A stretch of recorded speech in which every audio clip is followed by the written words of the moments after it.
Vamos a empezar el tema 10, semejanza, en el que tenéis aquí una especie de guión, un índice de lo que vamos a ver. Lo primero que vamos a trabajar a definir son lo que son figuras semejantes. Decimos que dos figuras son semejantes cuando tienen la misma forma, aunque tengan diferentes dimensiones. Es decir, tienen que guardar la misma disposición y la misma angulación en zonas donde podamos medir ángulos. ¿Qué tienen que cumplir? Que la distancia entre dos puntos cualesquiera de una de ellas, dividida entre la distancia de los puntos correspondientes de la otra, es constante, y a este valor se le denomina razón de semejanza.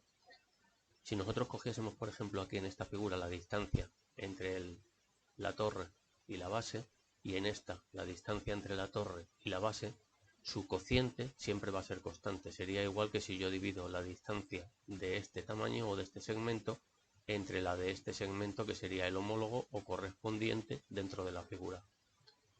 Nosotros no vamos a utilizar este concepto en figuras irregulares, sino que nos vamos a centrar en lo que son polígonos. De manera que nosotros vamos a definir dos polígonos como semejantes cuando sus ángulos correspondientes son iguales y cuando sus lados son proporcionales. Es decir, el cociente de lados homólogos, que son los lados que ocupan la misma posición, es constante, siendo dicho valor la razón de semejanza. Vamos a ver el ejemplo que tenemos aquí. Si nosotros nos fijamos en esta figura, o en estas dos figuras, mejor dicho, nos damos cuenta que lo que tenemos son cuadriláteros, es un trapecio rectángulo, lo único que lo han apoyado sobre uno de los lados perpendiculares a la base, y si te fijas tenemos los mismos ángulos, 143,13, 36,86, 143,13, 36,86, 90 y 90. Por lo tanto, si sus ángulos son iguales y sus lados son proporcionales, decimos que las figuras son semejantes. ¿A qué denominamos lados correspondientes u homólogos? A los que están comprendidos entre los mismos ángulos. Fíjate que entre el ángulo de 143 y 36 está el lado AD y el EF. Por lo tanto, estos serían lados homólogos. Bueno, pues lo que nos dice es que dos polígonos son semejantes si sus ángulos son iguales y el cociente o la razón del lado homólogo es constante. Y en este caso podemos comprobar que los lados amarillos, 5 entre 10 es igual a los verdes, 6 entre 12 es igual a los azules, 3 entre 6, y a los morados, 2 entre 4, que es un medio. ¿Qué quiere decir esto? Que los valores lineales del polígono ABCD es o son la mitad que los correspondientes del polígono EFGH, que sería el grande. Fíjate que valdría para cualquier otro, y para la suma, que sería su perímetro, también.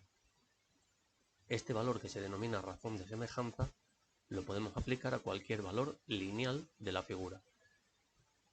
Mira, observa ahora la diagonal que se formaría entre el lado A y C. La diagonal que se formaría entre el lado A y C tendría una medida que es la diagonal de un rectángulo de 2 por 3. Bueno, pues la diagonal que se forma entre E y F sería el doble también. Igual que aquí hemos dicho que este entre este es la mitad, quiere decir que esto es la mitad de esto, y es porque si nos fijamos aquí, yo puedo trazar el rectángulo de 2 por 3 dos veces. 2 por 3 dos veces. Por lo tanto, si esto vale x, esto vale x, y esto vale x, esto valdría 2x. Y por lo tanto, su cociente seguiría siendo un medio y seguiría siendo constante. Y luego recuerda lo que vimos en razones semejantes. Cuando nosotros tenemos dos segmentos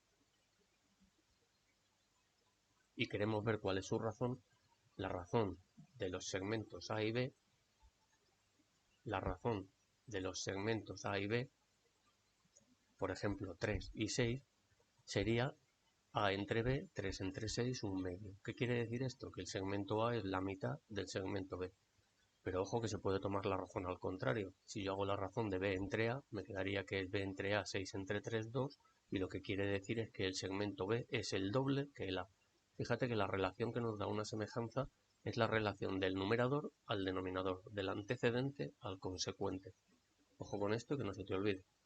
En el siguiente vídeo veremos un teorema que nos va a servir para aplicar a todo lo que es el tema de semejanza.